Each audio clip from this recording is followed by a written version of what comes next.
Ya, baik, kita melanjutkan materi terkait dengan manajemen SDM. Jadi ini tadi saya sampaikan manajemen SDM penting karena kita berusaha untuk indirect risk tadi ya. Jadi orang dengan kemampuan skill tertentu ditempatkan pada posisi yang memang tepat gitu ya. Sehingga apa? Sehingga produktivitasnya bisa tinggi. Sebaliknya ketika individu atau aset atau resource SDM ini tidak ditempatkan pada posisi yang tepat, maka nanti produktivitas bisa turun.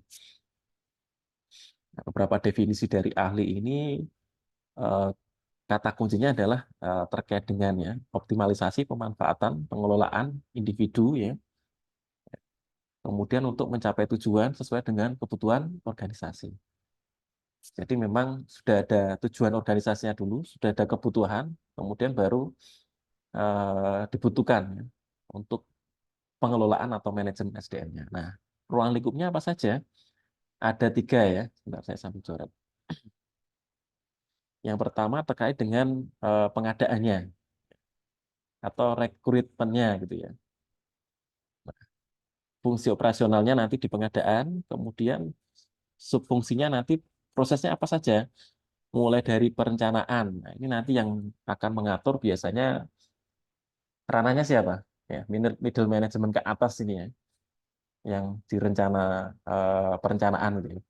Bagian planningnya, termasuk di planning SDM-nya kebutuhannya seperti apa, butuh yang bagaimana, nah, perencanaan. Kemudian nanti ada proses penarikan SDM, ada seleksi, penempatan dan pembekalan. Nah, ini bagian dari proses pengadaan SDM. Ya. Jadi seperti eh, ketika ada pengadaan barang gitu ya. Di pengadaan SDM juga prosedurnya juga hampir sama ya teman-teman ya. Jadi ada kebutuhannya dulu, ada requirement-nya, ada perencanaannya, muncul nanti data kalau barang yang spesifikasi, kalau untuk SDM berarti data apa? Apa namanya? Kualifikasi ya. Jadi kualifikasi yang dibutuhkan begitu. Kemudian di pengembangan SDM ini nanti arahnya adalah di pendidikan dan pelatihan. Gitu ya. Jadi di pendidikan pelatihan ini menjadi satu tahapan yang penting karena namanya SDM itu ya harus terus di develop ya, harus mengikuti perkembangan dinamisasi dari sebuah perusahaan, perkembangan teknologi dan sebagainya. Sehingga memang perlu di pendidikan dan kadang ketika lulusan dari atau rekrutmen itu kadang juga bisa jadi belum siap ya, belum siap kerja. Sehingga memang masih diperlukan pendidikan dan pelatihan meskipun tidak full gitu ya atau tidak dari nol mungkin ya. Kemudian ada di pengembangan SDM ada apa lagi? Ada pengembangan karir. Jadi kita berbicara jenjang karir. Kalau teman-teman nanti sudah meniti karir ya setelah lulus, itu pasti akan memulai karir umumnya dari level bawah gitu ya, dari bawah, misal dari teknisi gitu ya, atau operator gitu ya, dari level bawah. Kemudian nanti ada karir development ya. Arahnya kemana? Arahnya supaya ya kita pasti kalau manusia itu pengennya kan ada peningkatan gitu ya, ada peningkatan, ada perbaikan kualitas hidup gitu ya. Nah, dengan prosesnya apa? Prosesnya pengembangan karir. Lalu teman-teman harus belajar lagi, harus pendidikan pelatihan lagi, kemudian harus mengetahui yang dibutuhkan karir yang di atasnya itu harus seperti apa, ilmu dan keterampilannya, kualifikasinya seperti apa, sehingga nanti ketika fit and proper test itu ya, biasanya ketika dites itu di tahapan pengembangan karir ini teman-teman siap gitu ya, dan memang layak untuk naik jenjang karirnya itu ya. Kan kita tidak ingin selamanya menjadi teknisi atau menjadi operator, tapi ada pengembangan. Kemudian yang ketiga nanti di pemeliharaan SDM.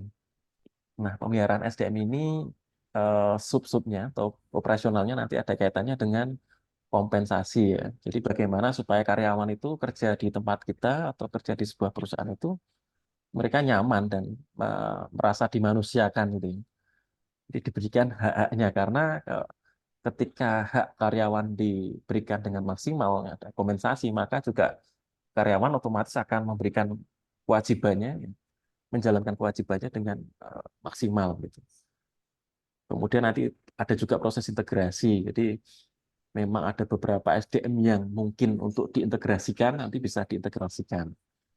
Kemudian hubungan perburuan, ya, misal udah karyawannya di perusahaan itu atau di manajemen lebih dari 50 gitu ya, ini biasanya sudah ada mulai ada komunitas, aliansi, asosiasi gitu ya, asosiasi buruh karyawan. Nah, kalau di industri kreatif ya karyawannya belum ada 50 ya masih 10, 20 itu biasanya belum ada asosiasinya, belum ada komunitas aliansinya itu belum ada. Kemudian terkait dengan PHK. Nah, atau pemutusan hubungan kerja ini juga bagian dari reward and punishment ya teman-teman. Jadi ketika dia mengerjakan dengan baik akan dapat dapat kompensasi, akan dapat insentif dan seterusnya. Tetapi ketika dia tidak menjalankan apa namanya tupoksi atau tugas pokoknya, ya, fungsinya dengan baik, maka harus siap dengan konsekuensi untuk ya karena seperti apa PHK-nya nanti kita akan coba lihat eh, di slide berikutnya.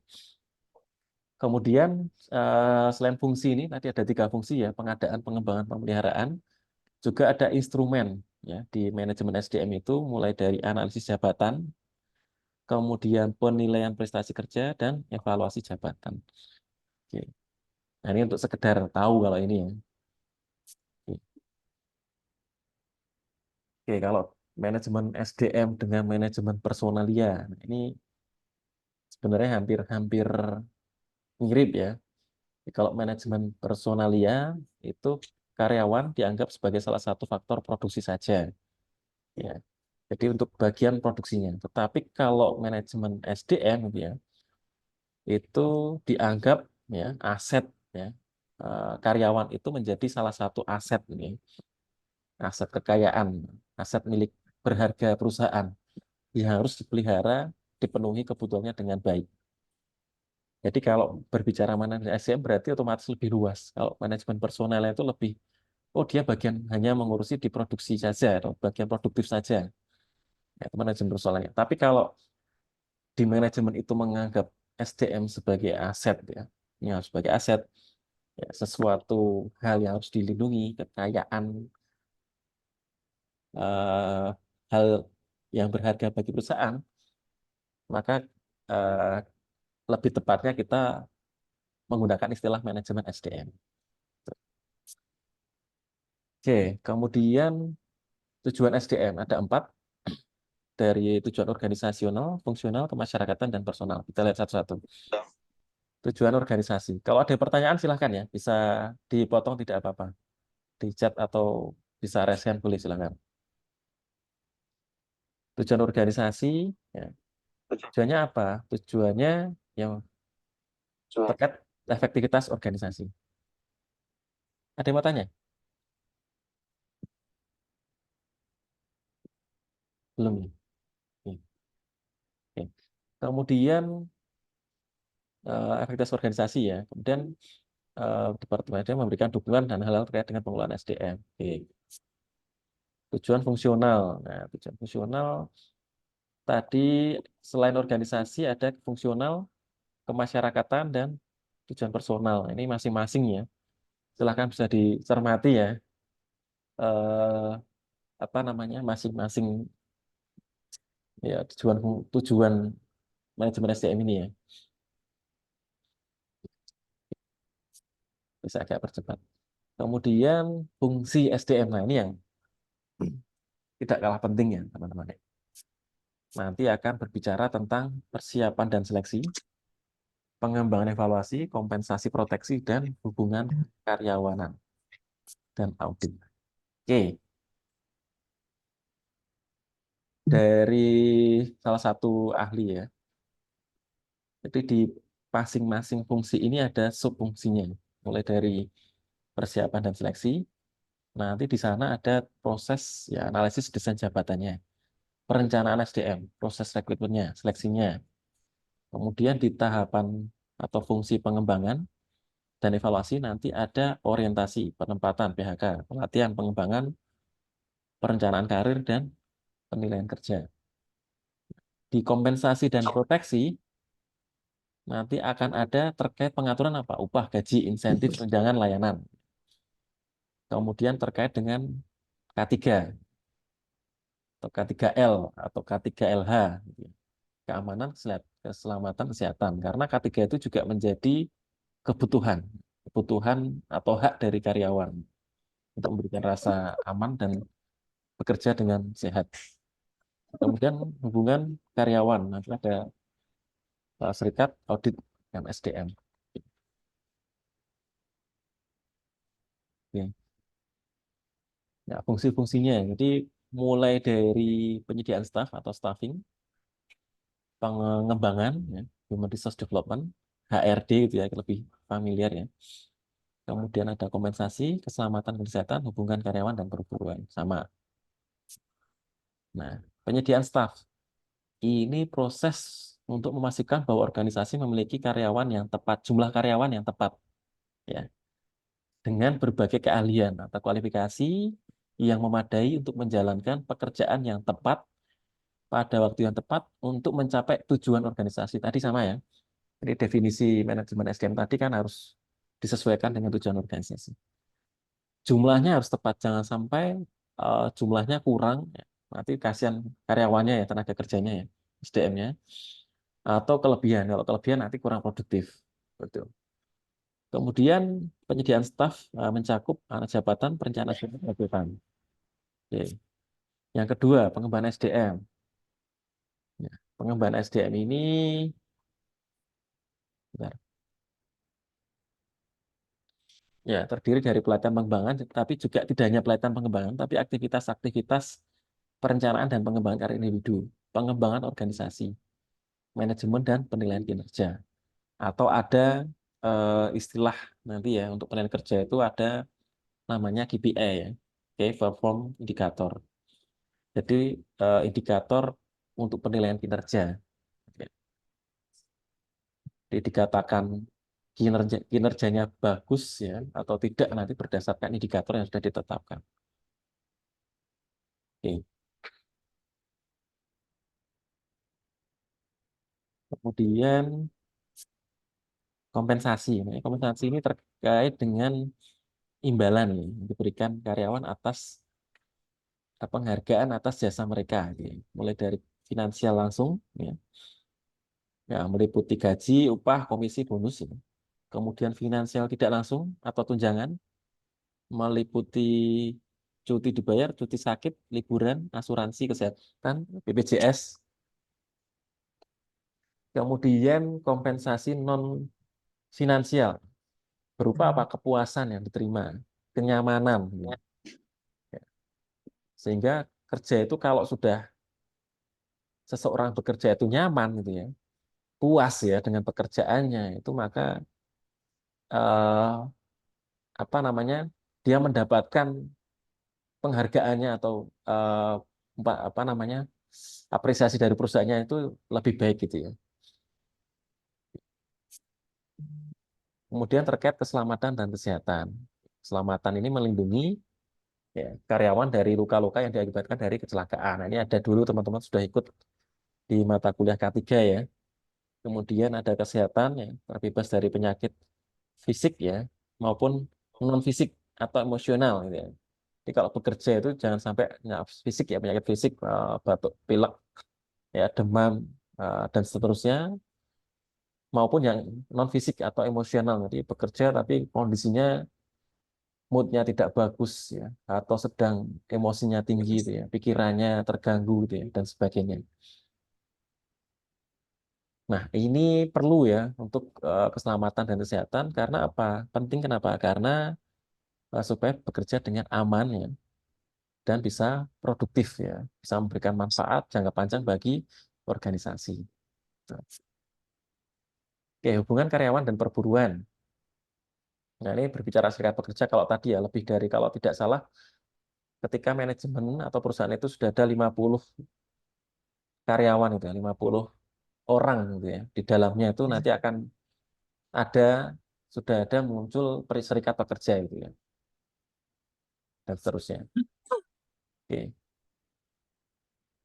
Kemudian kesaling terhubungan ya fungsi SDM ini. Contoh,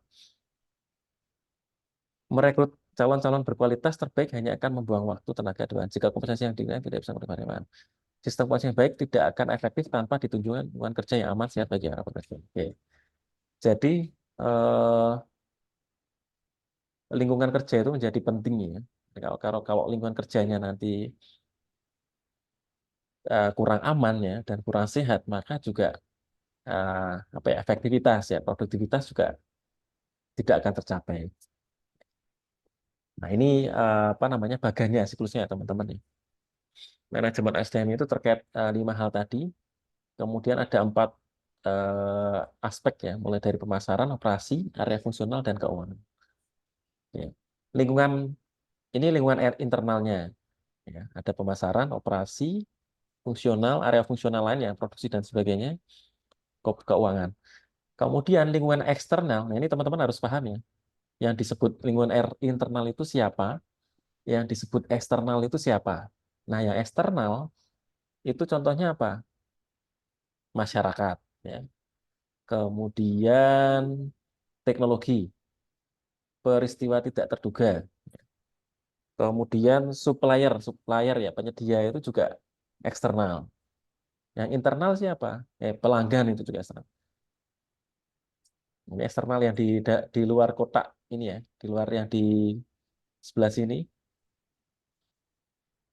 ya. Pemegang saham, persaingan, ya, pelanggan itu lingkungan eksternal, ya.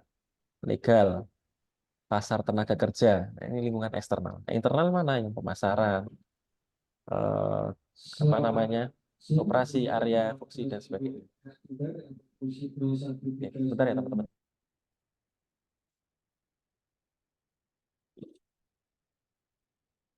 Ya. Ya.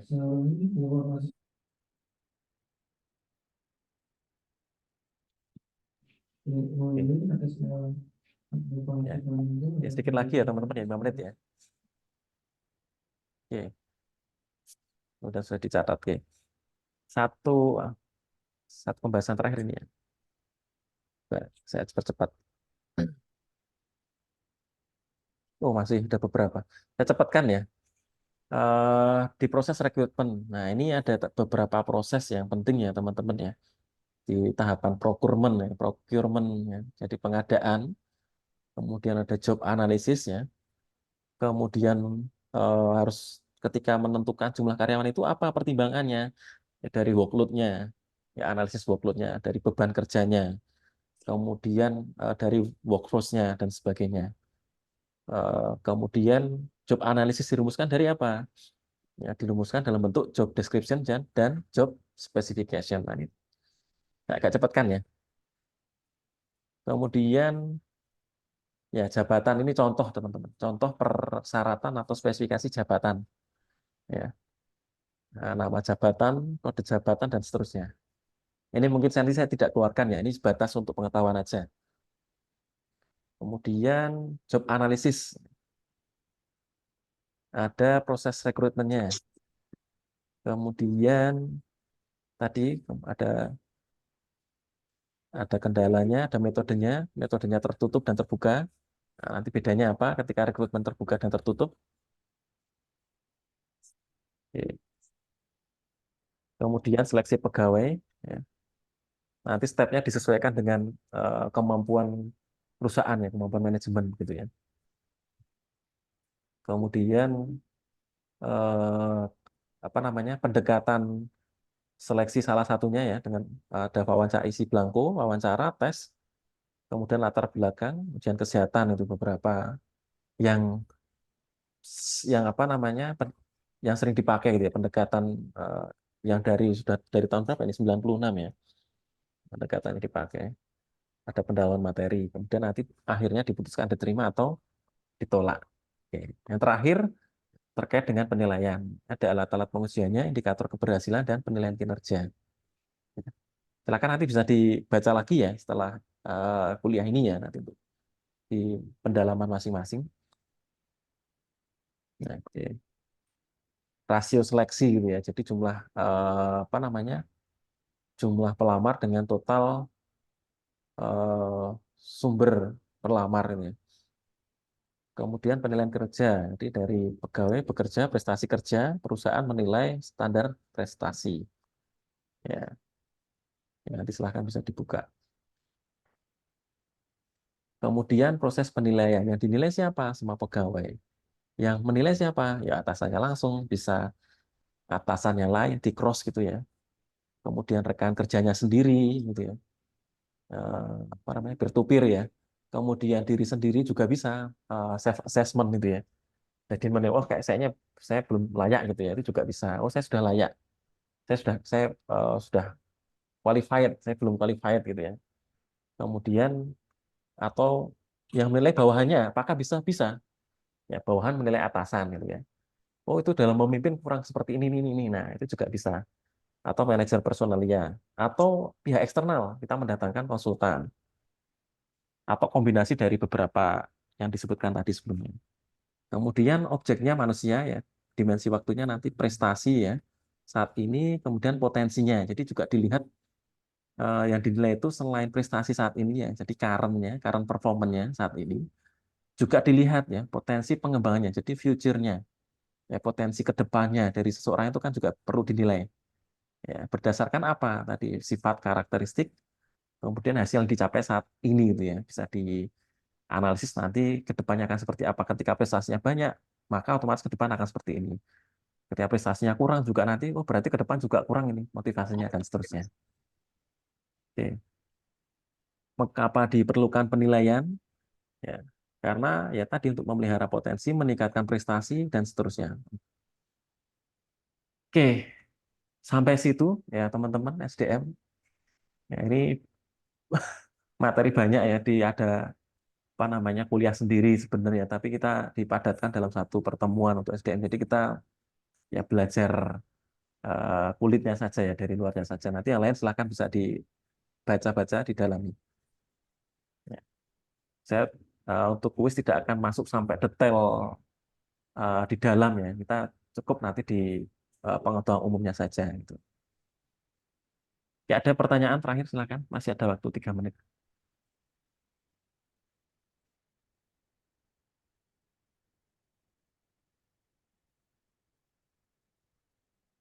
Ada yang mau ditanyakan?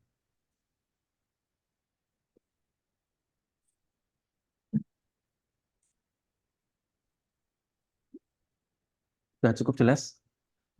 Yang pengambilan panggilan kepada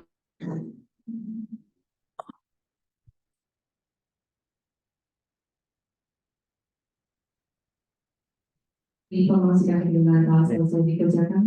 Terima kasih. Tidak ada yang ditanyakan? Sudah cukup jelas? Oke, kalau tidak ada, kita cukupkan ya untuk kuliah pagi hari ini ya, teman-teman ya. Terima kasih eh, apa namanya sudah menyimak ya. Mudah-mudahan masuk bermanfaat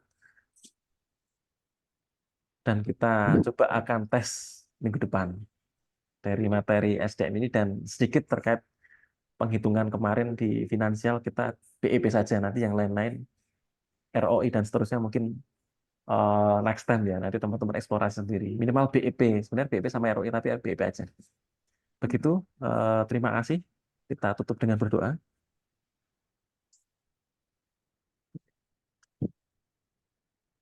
Berdoa dipersilahkan. Ya, ya. Ya, sekian. Terima kasih banyak. Kurang lebihnya mohon maaf. Selamat pagi. Assalamualaikum warahmatullahi wabarakatuh. Waalaikumsalam.